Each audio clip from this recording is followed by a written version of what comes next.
వాళ్ళే కాబట్టి, దైవాన్ని నమ్ముకున్నటువంటి వాళ్ళు కాబట్టి ఈ కార్యక్రమం కూడా మన రామనారాయణ రెడ్డి గారు కూడా దైవం, మన యువనేత నారా లోకేష్ బాబు కూడా దైవం. కాబట్టి దైవాన్ని నమ్మినటువంటి ఈ కలయికలో మనం అందరూ భాగస్వాములు అవ్వడం మన అదృష్టంగా భావించండి. ఇందులో మీరు ఎన్నుకున్నటువంటి మీ బిడ్డ ఎమ్మెల్యేకి ప్రత్యేకంగా అధికారాలు ఏమి ఉండవు. మీ అధికారులే నా అధికారాలు. ఎంతవరకు వీలైతే అంతవరకు సహాయం చేయడానికి, సహాయం కాదు నా విధి నిర్వహణ చేయడానికి నేను ఎప్పుడు సిద్ధంగానే ఉంటాను.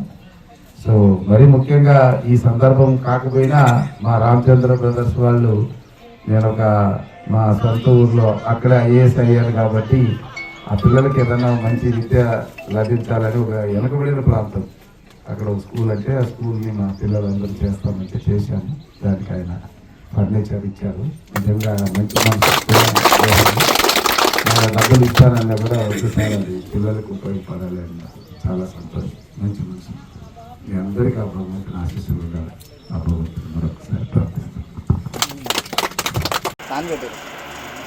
గ్రామస్తులు, పెద్దలు, దైవభక్తులు అందరూ కూడా కలిసికట్టుగా ఒక నిర్ణయం,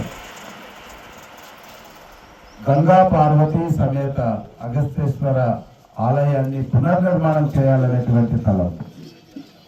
ఇది గ్రామస్తులకు వచ్చినటువంటి ఆలోచన కాదు. ఆ భగవంతుడే వారి మనసులో ఉంచుకొని ఈ నిర్మాణం జరగాలని ఆదేశించారు. కాబట్టి ఇక్కడ రామచంద్ర బ్రదర్స్ కానీ, లేదా మా ఎంపీటీసీలు కానీ, మా సర్పంచులు కానీ, మా పార్టీ నాయకులు కానీ ఒకరు కాదు, అందరూ కూడా ఆయన ఆదేశాన్ని మనం పాటిస్తున్నాం. అదేవిధంగా ఆయన ఆదేశం ప్రకారంగానే ఎవరికి రానంతగా ప్రభుత్వ సహాయం కూడా అందింది, ఇంకా అందుతుంది.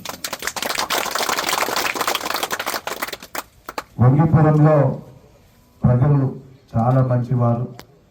మరి ఆ మంచివారు ఉన్నటువంటి ఈ గ్రామంలో ఆ సర్వేశ్వరుడు ఇక్కడ తన ఆలయాన్ని పునర్నిర్మించుకోవడం అన్నది మనకు ఒక గొప్ప వరంగా భావించారు.